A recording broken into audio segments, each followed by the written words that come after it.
오늘의 뉴스픽.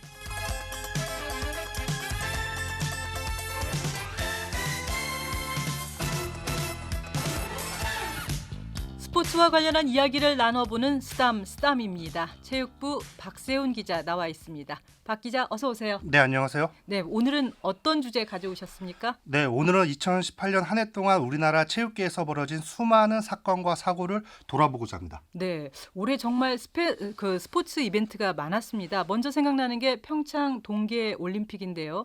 대회 성과도 컸지만 논란도 참 많았었죠. 네, 맞습니다. 이 대회 개막을 앞두고 쇼트트랙 여자 대표팀의 심석희 선수가 조재범 전 코치에게 폭행을 당했다는 사실이 알려졌습니다.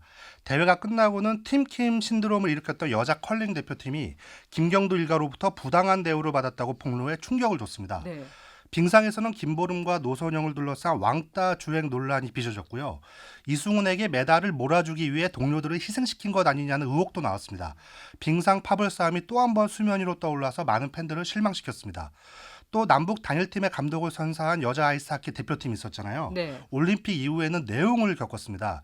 선수들이 이 캐나다 출신의 세러 머리 감독의 지도 방식에 불만을 품고 훈련을 거부하는 일이 있었습니다. 네, 후유증도 크지 않았습니까? 네, 평창 동계올림픽은 성공적으로 마무리가 됐습니다. 하지만 우리 체육계의 추악한 민낯이 고스란히 드러난 대회이기도 했습니다. 네. 쇼트트랙과 스피드 스케이팅 종목에서 드러난 파벌 논란 때문에 대한빙상경기연맹이 철퇴를 맞았습니다. 지난 9월에 빙상연맹은 관리단체로 지정됐습니다. 또 적폐로 지목받은 전명구 전 부회장은 일선에서 물러났고요. 올림픽 은메달을 획득한 여자 컬링 대표팀을 이용해서 부당하게 사익을 챙기는 의혹을 받고 있는 김경도 일가는 최근 컬링계를 떠나겠다고 선언했습니다.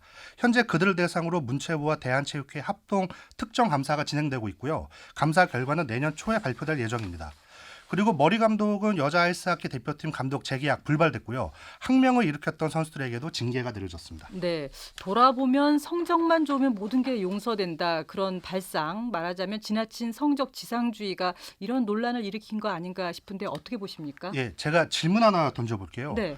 혹시 우리나라가 지난 9월에 끝난 아시안게임에서 24년 만에 처음으로 일본에게 2위를 내주고 3위로 떨어진 사실을 기억하시나요? 네, 기억하죠. 예. 그럼 혹시 일본에게 밀렸다는 사실 때문에 좀 화가 나셨나요? 아니요, 왜 화가 납니까? 최선을 다했고 선수들은 또 그걸 지켜보는 우리들 응원하고 즐겁지 않았나요? 네, 맞습니다. 제가 아시안게임 현장 취재차 인도네시아를 다녀왔는데요. 당시 일본이 대회 초반부터 메달을 엄청나게 많이 땄습니다. 그러자 이제 우리 체육계의 반응이 흥미로웠는데요. 이러다가 일본에게 밀리는 거 아니냐. 그래서 국민들에게 욕먹는 거 아니냐. 이런 불안감을 갖기 시작했었습니다. 사실 그런 모습이 잘 이해가 되지 않았습니다. 왜냐하면 지금 말씀해 주신 것처럼 국제 경기 결과를 대하는 우리 국민들의 반응은 예전과 크게 달라졌다고 봅니다. 그렇죠. 네, 메달을 따면 좋죠. 하지만 메달을 따지 못해도 더 이상 선수나 대표팀을 비난하지 않습니다. 잘했다, 수고했다. 격려의 목소리가 더 크거든요. 네, 최선을 다하면 정말 박수가 가더라고요. 네, 그렇죠. 근데 이게 왜 이런 문제가 있었냐? 그동안 우리 체육계는 국위선양이라는 명분에 지나치게 사로잡혀 있지 않았나 생각됩니다. 이 말씀하신 것처럼 성적 지상주의가 너무 과도했습니다. 하지만 우리 국민들은 이제 더 이상 올림픽이나 아시안게임 순위 연연하지 않습니다. 공정한 경쟁, 정정당당한 승부에 더 가치를 두고 있다고 봅니다. 네, 바로 그게 그 아시안 게임을 전후로 해서 병역 혜택 논란이 빚어진 그런 이유 아닐까요? 네, 맞습니다. 선동열 감독이 이끄는 우리 야구 대표팀은 아시안게임에서 금메달 땄습니다. 그런데 대회가 끝나고 입국장에 나타난 선수들 아무도 웃지 못했습니다. 네. 오지환을 비롯한 일부 선수의 선발을 두고 특정 선수에 대한 병역 특례 밀어주기 아니냐는 팬들의 반발이 컸기 때문입니다. 금메달 획득은 최고의 성적 맞습니다. 한 국회의원이 국정감사 때 그렇게 어려운 우승은 아니었다고 선동열 감독을 다그쳤지만 금메달, 어려운 과제는 맞죠. 맞죠. 네. 하지만 팬들은 이제 결과보다 과정을 더 중요하게 여깁니다.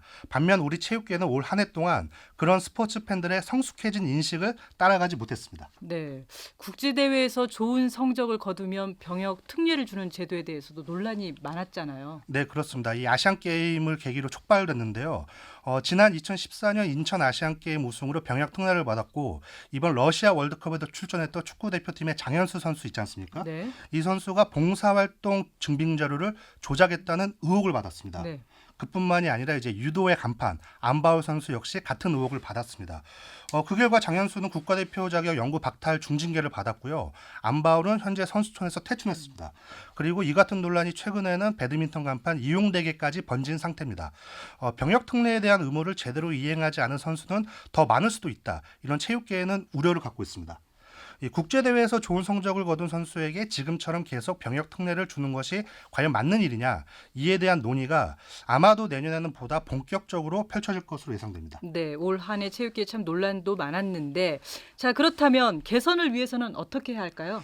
네, 이기흥 대한체육회 회장, 그 대한체육회는 이 전반적인 체육 행정의 중심을 잡아야 되는 위치에 있거든요.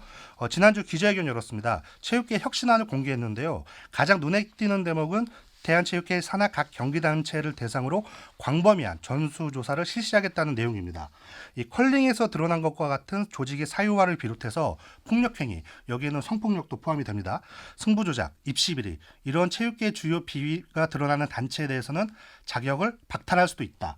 이런 강도 높은 대응책을 제시했고요. 또 선수촌 내에서도 그동안 문제가 많았습니다. 뭐 이제 주류 반입을 금지한다거나 네네. 이 관리를 강화하겠다는 이야기도 했고요. 어쨌든 이런 대응책을 통해서 체육계 스스로 자성하고 환골탈태해야만 국민들의 지지를 계속 받을 수 있을 것으로 보입니다. 네, 오늘 이야기 잘 들었습니다. 지금까지 박세훈 기자였습니다.